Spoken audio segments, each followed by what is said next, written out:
ধরেন 500 টাকা দিলাম। হ্যাঁ, আচ্ছা ঠিক আছে। আচ্ছা তাহলে ভালো থাকবেন। হ্যাঁ, আচ্ছা কেনতে দান কাছে আমি তো বলতে পারি না, আল্লাহ তার মনের বাসনা পূর্ণ করে। আচ্ছা। আসসালামু আলাইকুম প্রিয় দর্শক। তো আমরা একজন অসহায়কে খুঁজতেছি। একজন প্রবাসী কিছু টাকা দিছে, আমরা একজন অসহায়কে দিব। তো দেখতে থাকুন ভিডিওটা, আর অবশ্যই শেয়ার করে দিবেন। আসো আমার সাথে। সারাদিনে কত টাকা পান? দিনে 2-300 টাকা। আমাদের তো একবারে অবস্থা খারাপ, জামা কাপড়ের তো অবস্থা খারাপ একবারে। জামা কাপড় তো নাই ভালো। এনে বইছি যে ঝুলা ওদিন গাড়ি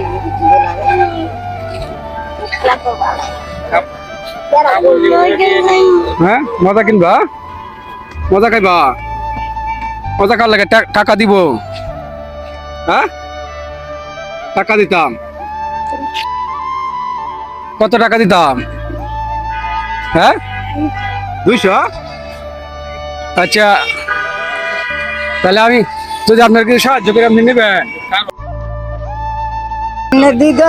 দিন আমার ছেলের বেতন দেওয়ার লাগিয়ে না। তো আপনি ছেলে কটিয়া বেতন দেওয়ার লাগে মাসে? মাসে 1500 টাকা। 1500। তাহলে আমি আপনার কিছু টাকা দিই নাকি? আচ্ছা আপনি দেন আমার ছেলের বেতন দেন। আচ্ছা আমরা ছেলে যে টাকাটা দিব আর কি, টাকাটা কিন্তু একজন এই যে প্রবাসী দিছে আর কি। আচ্ছা দান করার লাগে আপনি অবশ্যই প্রবাসীর লাগে দোয়া করবেন। হ্যাঁ, আচ্ছা দোয়া করবেন, ঠিক আছে। আমার বাচ্চা মা সামনে প্রতিবন্ধী ধরেন 500 টাকা দিলাম। হ্যাঁ, আচ্ছা ঠিক আছে। আচ্ছা তাহলে ভালো থাকবেন। হ্যাঁ, আচ্ছা দোয়া করবেন। আচ্ছা দোয়া। আচ্ছা ইনশাআল্লাহ। আচ্ছা আচ্ছা যাই তাহলে। হ্যাঁ, আল্লাহ তারা করায় দাও শান্তি দিন।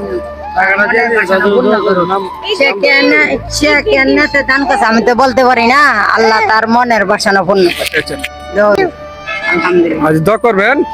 আর মানে ভিডিও আপনারা সবাই শেয়ার করবেন, ঠিক আছে। আর যদি কেউ দান করতে চান, এই যে পেজের সাথে হোয়াটসঅ্যাপ কানেক্ট আছে, এখানে আপনারা যোগাযোগ করবেন। ধন্যবাদ।